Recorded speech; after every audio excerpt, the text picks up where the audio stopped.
Local 4 News starts now with a breaking news alert. The death toll rising in Texas, now 19 children dead, all believed to be 10 years old or younger. My heart was broken today. We're a small community, and we'll need your prayers to get us through this. President Biden addressing the nation tonight, demanding new gun laws. When in God's name we do what we all know in our gut needs to be done. As we come to you tonight at 11, we've just learned 2 teachers were also killed in the attack, with another 2 people in the hospital tonight, and that includes a 10-year-old girl. Investigators say the shooting happened around 12:30 Eastern Time at Robb Elementary in Uvalde. That's about 90 minutes from San Antonio. The 18-year-old gunman is believed to have acted alone and was killed by responding officers. Texas governor saying the gunman, who was, by the way, a high school student in the community, shot his grandmother before heading to the school. Bree Jackson following the latest developments tonight. President Biden tonight addressing today's mass shooting at an elementary school in Texas. The commander-in-chief consoling the nation after the tragedy of innocent victims being gunned down. To lose a child is like having a piece of your soul ripped away. Authorities identified the gunman. Officials say he abandoned his vehicle, entered the school with a handgun and possibly a rifle. He was later shot and killed by police responding to the shooting. We're in the process of obtaining detailed background information on the subject. This horrific scene happened at Robb Elementary in Uvalde, Texas, an area less than 100 miles west of San Antonio. We are seeing way too many of these horrific mass murders. The tragedy comes a week after a mass shooting at a grocery store in Buffalo, New York, and more than a decade after the shooting at Sandy Hook Elementary School. This latest shooting is renewing passionate debates over gun control legislation. Find a path forward here. Work with us to find a way to pass laws that make this less likely. President Biden calling for action to prevent future tragedies. Don't tell me we can't have an impact on this carnage. A country once again experiencing unimaginable loss. In Washington, I'm Bree Jackson for Local 4. All right, Bree, and not even 6 months ago, we had our own tragedy here in Metro Detroit. 4 students killed at Oxford High School, with another 7 wounded. At tonight's Oxford School Board meeting, Board President Tom Donnelly started the meeting with a moment of silence. The first thing that we would want to do is have a moment of just silent reflection and prayer for those who have experienced something oh too familiar to us down in Texas. So please.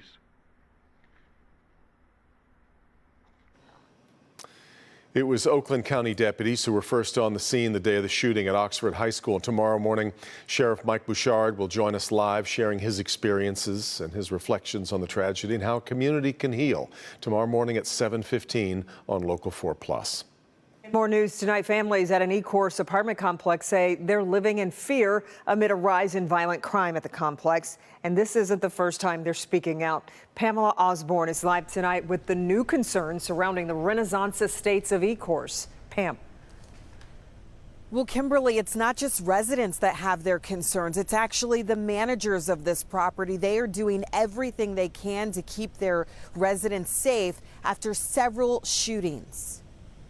This is what they shot out in the bullet head. This is the path of the bullet that changed Ebony Stevens' life. And it was a fight going on, altercation. Stevens was sitting in her SUV last month at the Renaissance Estates of Ecorse. Her 3-year-old son was in the back seat when a man pulled out a gun. I think about it every second. Her jaw pinned in place, a trach still there, and so is her feeding tube. I spent like 2 days, you could say, in a coma, and then I woke up. And then after that, I spent 2 weeks in the hospital. She was released from the hospital last Friday to find not much has changed. We were contacted by residents after 3 straight days of shooting. We got there minutes after a 4th reported shooting took place and found shell casings on the ground. We got to be in the house at a certain time, whatever, because they're coming out or whatever, shooting. At least 20 of the 200 units have bullet holes, forcing some families to move out and others to stay silent. Mothers we spoke to say they're afraid their children will get shot. We were at this apartment complex back in August over similar concerns of violence. This time, property managers with KMG Prestige wanted to be on the record. They say they've spent tens of thousands of dollars on private security, and the last company quit after their car was shot up. They've since hired new security and have recently received the approval to purchase a $60,000 camera system that it hopes will help deter crime.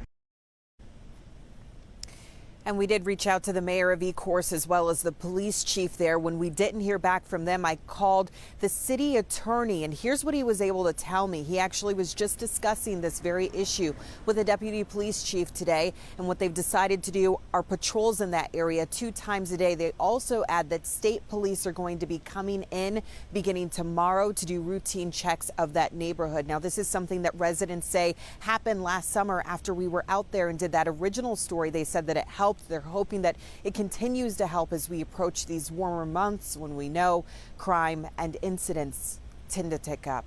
Reporting live tonight, I'm Pamela Osborne, Local 4. Hope it helps, Pam. Thank you. Tonight, a school district in Sanilac County is being sued, claiming a black high school student was repeatedly harassed and threatened, all because of the color of her skin. Our Mara McDonald live downtown at the federal courthouse. And Mara, the crux of this case is the parents are claiming that the district basically did nothing to stop this. Devin, that's right. That's all that's detailed here in this lawsuit against the Croswell-Lexington district. Essentially, these parents are saying, look, we made 20 complaints. We had multiple in-person meetings and nothing ever changed. She begged me to turn white.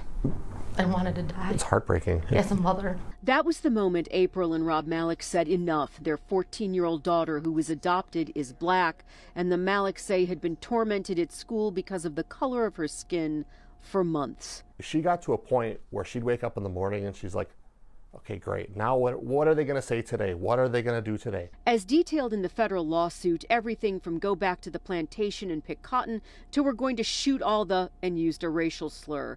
The Maliks have a long paper trail with the Croswell-Lexington High School administration. In the beginning, they were, yeah, let's get this done.